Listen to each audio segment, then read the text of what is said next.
At the outset, I take this opportunity to welcome each one of you on behalf of NAC family. And also I'm grateful to you for accepting our invitation to be here for this discussion. And I am also grateful to Professor Kaushik because at the last minute I requested him to take up the responsibility as agreed. I'm grateful to you, sir, and also all the other panelists who have agreed to come here to give their opinion and share their expressions with regard to the process of accreditation. The purpose of this session is for me to expose some problems, the challenges and the concerns with regard to accreditation, and to take back some message back to NAC. Because accreditation is a continuous process, it is an evolving process. Time and again we need feedback, inputs from the stakeholders. I thought this conference would be one of the better platforms to have this interaction and to get some good feedback so that we can move forward in fine-tuning our process, the methodology, etc. That is the intention. And with this background, I made a few slides, only a couple of slides, to project some of the issues, what I have experienced as a teacher and as a part of the NAC family now. Let me start with what Shriman Tilak said during the struggle for Swaraj or Independence Days. He claimed that Swaraj is our birthright. Today students are saying quality education is their birthright. So that's how one can transform the issues from where the higher education was a luxury, but today it is no longer a luxury, it is accessible to everyone, and all of us have to be concerned with how to provide quality education to the students. And one thing has happened during the years, that accreditation has come as a means to see the performance of the institutions and to advise institutions how to do activities much better than what they are doing now, and how to accept challenges in higher education. So since 1994, as you are aware, National Assessment and Accreditation Council is involved in assessing and accrediting institutions of higher education. And over the years, it has gained experience by accrediting over 5,000 colleges and about 160 universities. So, and with all this, I have shared a couple of my expressions in these 5 slides so that I can get a feedback from each one of you. The first slide is a reflection of what I have read in a couple of reviews globally. This is what they say about accreditation. They say, accreditation, the public's need for critical information is not being met through accreditation, because accreditation was supposed to provide this information to the stakeholders to make some informed decisions. But the opinion that is available across the globe in some platforms is it is not providing the critical information what it is expected of.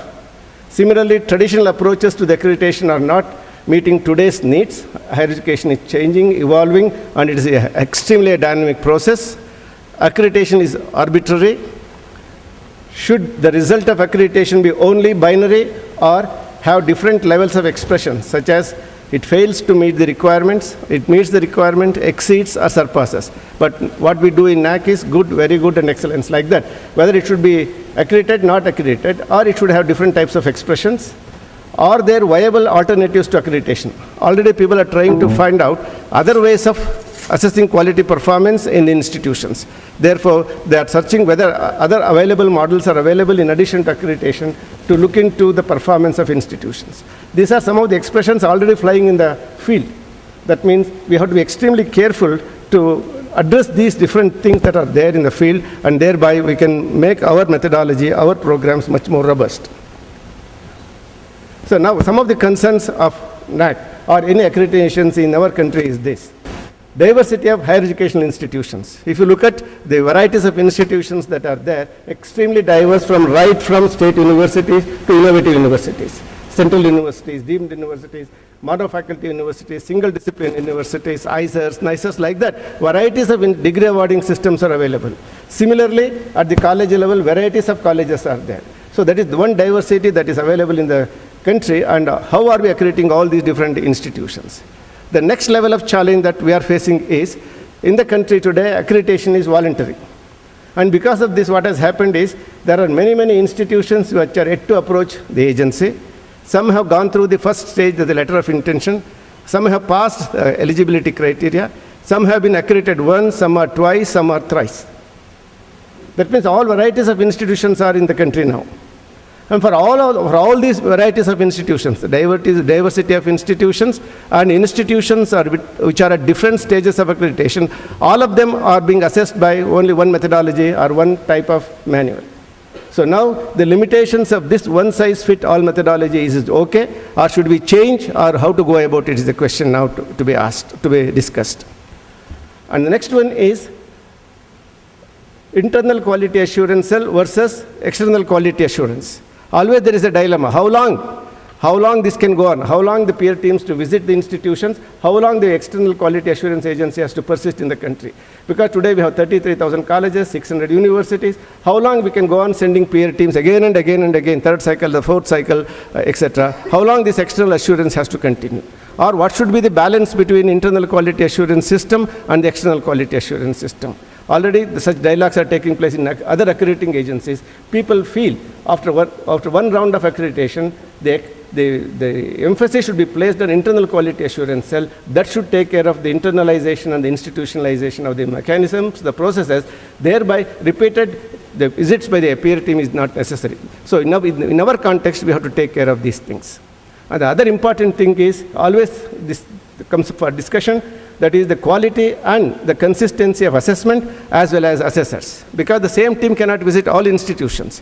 So quality and the consistent of the assessment process as well as the assessors is another challenge which we are facing.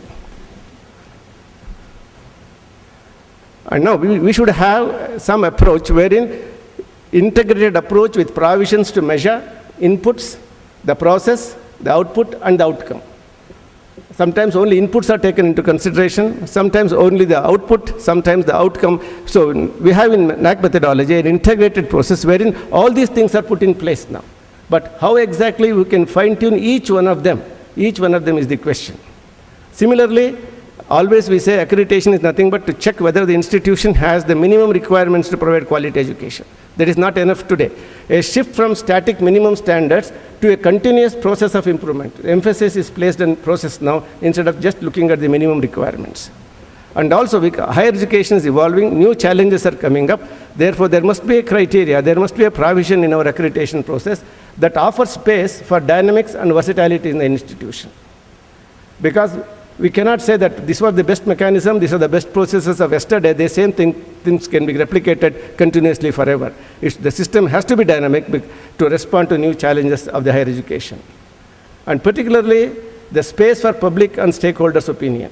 Today, in our process, not much weightage is given to the stakeholders' opinion or the public opinion. You may have some interactions with the alumni, interactions with the parents, but it may not influence the accreditation process, accreditation result per se.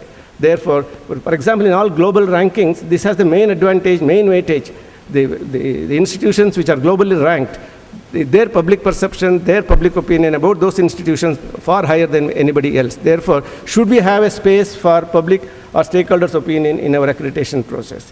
Similarly, we get the feedback from students, employers, but we have to see how much of this feedback has been implemented, addressed, or responded in the response is there from the institution. Another thing is incentivization of assessment and accreditation.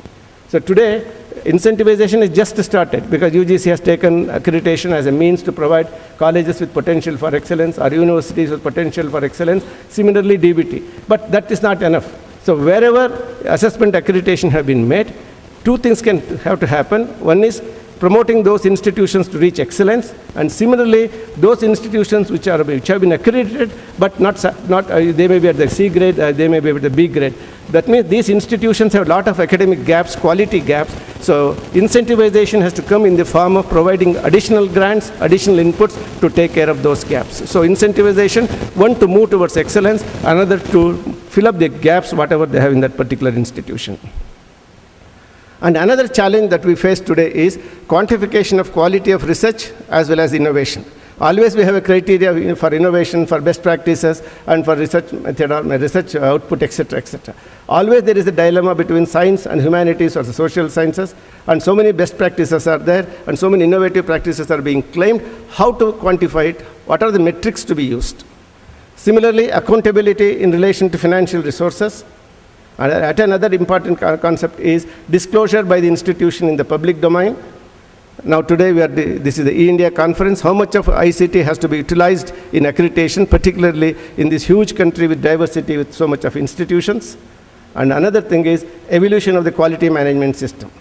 So because of all these things that are happening in higher education, management also has to change, and how much of changes are taking place in the management system also has to be looked into. With regard to the agencies, for example, NBA or NAC, these agencies should reserve the right to review the accredited institutions. Today, once we review, we wait for another 5 years to go back for re-accreditation. But should we have a provision to review the accredited institutions? And also, must be diligent in protecting the integrity of the accreditation brand granted to an institution. Sometimes they are using this as a brand name to attract better students, better faculty, and you should make sure that brand name is not misused.